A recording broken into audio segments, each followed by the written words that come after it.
بسم اللہ الرحمن الرحیم۔ السلام علیکم۔ مفید گھریلو ٹوٹکے۔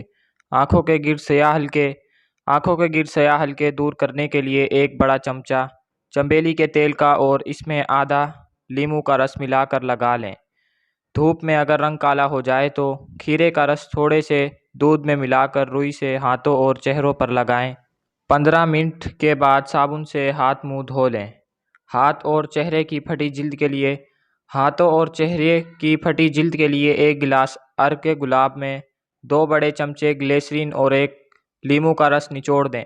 رات کو سوتے وقت چہرے، ہاتھ اور پاؤں کی پھٹی جلد پر مل لیں، جلد نرم ہو جائے گی۔ ہاتھوں کی جلن دور کرنا: املی کو پانی میں بھگو کر اس کا رس اور تھوڑی سی چینی اس میں ملا کر ہاتھوں پر مل لیں تو جلن ختم ہو جائے گی۔ ہونٹ نرم رکھنے کے لیے رات کو ناف میں بادام یا زیتون کا تیل لگا لیں۔ روغن، بادام اور شہد ملا کر روزانہ لگائیں۔ اپنی غذا میں گریپ فروٹ، سنترا، مالٹا، سلاد شامل کریں۔ گلاب کے عرق میں گلیسرین ملا کر رکھ لیں اور روزانہ استعمال کریں۔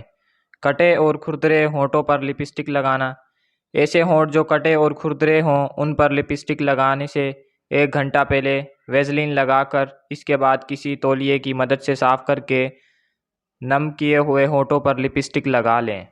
اگر میری ویڈیو آپ کو پسند آئی ہو تو لائک لازمی کریں، اور اگر آپ میرے چینل پر نئے ہیں تو میرے چینل کو ضرور سبسکرائب کر لیں۔ اللہ حافظ۔